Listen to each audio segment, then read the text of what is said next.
بله بینران ایدی بگمان جهان همو پیوندی داره گلوی ترامپ سیاستی چابه جبر که امریکا البته ولات زلهز جهان یعنی که جبر پسین سرکه این اداره کردن سیستم نهایی جهانی امریکایه جالی آبوری و سربازی و تکنولوژی و سیاسی و جه البته حتی کمالاتی جی و فرهنگی و کلتوری و ایدی امریکایه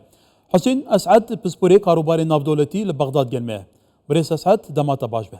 كواتا گلو هر کسی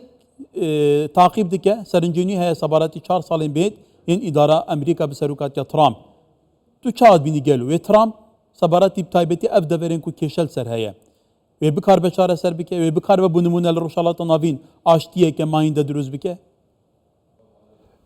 تحية طيبة الله جنابتو لبينراني كردستان بسوچواري بريزيش گومانی تێدا نییە کە ئەم دۆخەی هاتووەتە ناوچەکەوە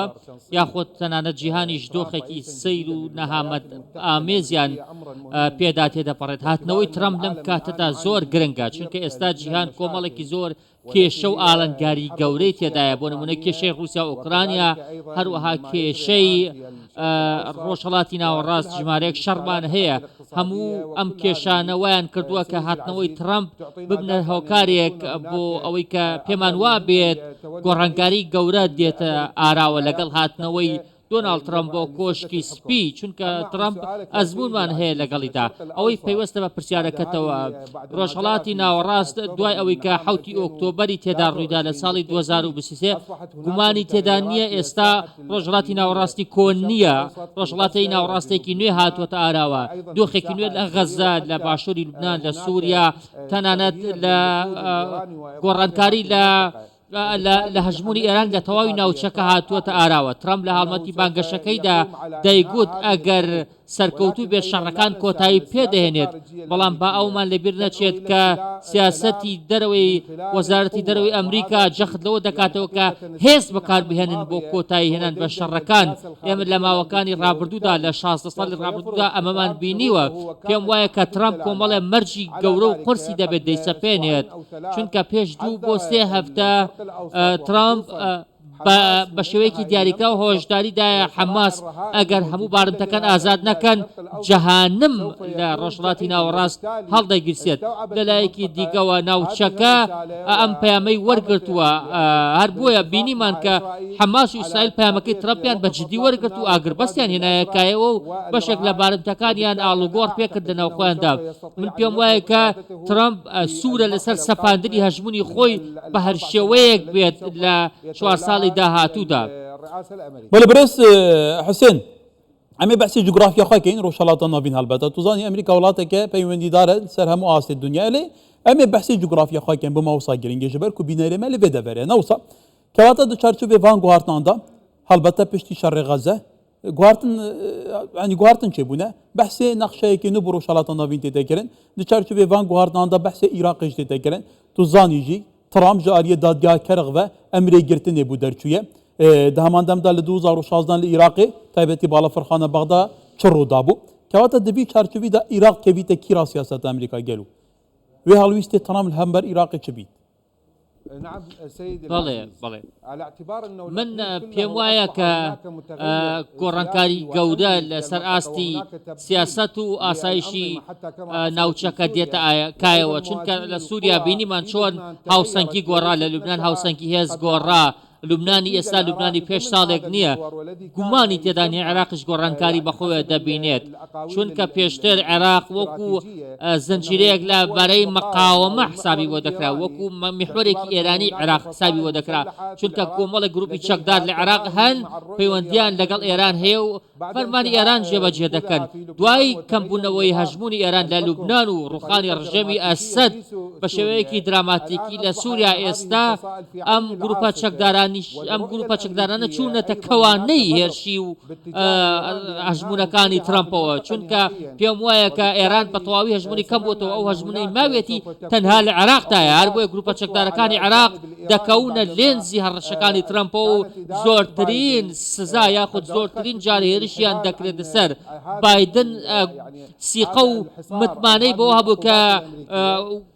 سزا بسەپێنێت بەسەر گروپە چەکدارەکاندا بەڵام ترامپ وان نییە ترامپ سزا ناسەپێنێت ترامپ هێرش دەکات ترامپ لە گروپە چەکدارەکان خۆش نابێت و گورجیان لێدەوەشێنێت ئەر بۆیە پێویستە گروپە چەکدارەکان پەیڕەوی دیدگەیەکی نوێ بکەن کە بە تەواوی دەچنە ژێر هەژمونی ئێرانەوە هەروەها چەک کۆبکەنەوە لە دەستی دەوڵەتدا و ئەوە نەخۆیان چەکدار نەکەن چونکە ئەمریکا دەیەوێت کە گروپە چەکدارەکان کەواتە گەل و تو وەکە چاودێرێکی ڕەوشێ دەبینی ئەفسانەهەی بیت ئەف گروپên çekdar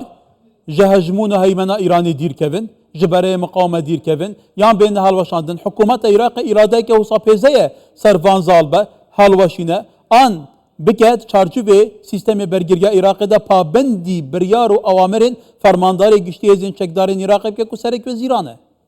بەڵێ بەڵێ دیدگەیەک هەبوو کە پێ وترا دیدگەی یەکێتی گۆڕەپانەکان ئەمانە حەماس بوو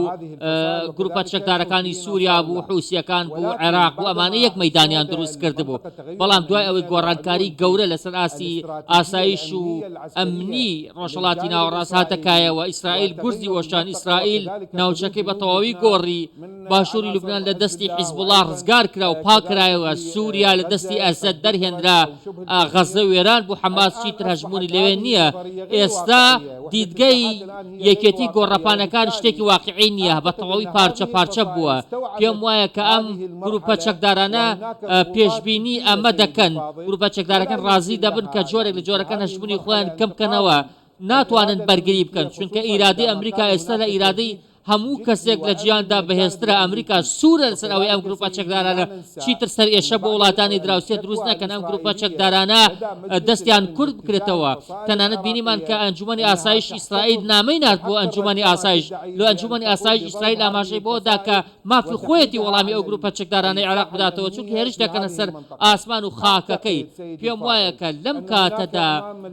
گروپە چەکدارەکان لە بەردەم دوو بژار دەدەن یا ئەوەیە کە دەچنە ژێر چەتری حکوومەتەوە خۆیان تێکەڵ دەکەنەوە هەروەها چەک لە دەستی دەوڵەتدا کۆ دەکەنەوە چەکدا دەدەن یاخود ڕوبەڕووی ئەمریکا دەبنەوە عقڵ پێمان دەڵێت پێویستە خۆیان تێکەڵکەن عقڵ پێمان دەڵێت پێویستە چەک دابنێن چونکە ئەمریکا تۆ لە هێزیەکانی بەرامبەر ئەمریکا بۆستی بەرگەی ئەمریکا برێز حسێن کەواتە مێ بەحسێن ڕەوشان نافخۆی عێراقی بکەین جودا ژەوان گروپên çekdar gelo tu dibînî sîstemê îdarekirina Iraqê sîstemeke serketî bê li piştî 2000 di çarçovê vî sîstemî de hemû pêkhatên Iraqê ve kev teamül gel hat bitekirin pizgirêkên esasî çareser kiribin yanî Emerîka di vî çarçovê de wê çawa teamülê bike بەڵێ لە ڕاستیدا حکوومەتی عێراق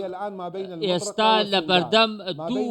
شتدایە لە بەردەم دوو یاخود ئێمە پێ دەڵێن لە بەردەم دەرد و قوزەڵ قوردایە یا لە بەردەم ئێراندایە لە بەردەم ئەمریکادایە پێویستە هاوسەنگی ڕابگرێت ئێستا ئەم گروپە چەکدارانی کە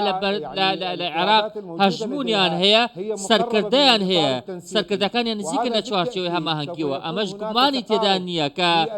حکوومەتی ئێستای عێراق لە ئێرانەوە نزیکە بەڵام بە ئەوشمان بیر نەچێت کە ئەم گروپە چەکدارانە کۆمەڵە گروپی چەکداری ئایدۆلۆژین هەروەها پەیوەستن بە ئێرانەوە سەرکردەکانیان پەیوەستن بە ئێرانەوەیە پرسیارەکە ئەوەیە کە ئایا ئەمانە دەستبەرداری ئێران دەبن پێم وان نییە چونکە ئێستا کۆماری ئیسلامی ئێران خاوەنی بڕیاری کۆتایی ئەم گروپە چەکدارانی ئەم گروپانە بڕیاریان بەدەست خۆیان نییە من بڕوام وایە کە لە ئەگەری ئەوەی ئەم گروپە چەکدارانە خۆیان هەڵنەوەشێنەوە پێم وایە کە گۆڕانکاری گەورە دێتەکایەوە ئەمریکا بە قورسی ڕوبەڕوویان دەبێتەوە تەنانەت ڕەنگە ئەمریکا سزا بەسەر عێراقیش بتبێنێت وەلێ برێز حسێن ئەسعەد پسپۆری کاروبارێ ناودەوڵەتی لە بەغدا گەلمە بوو گەلی سوپاس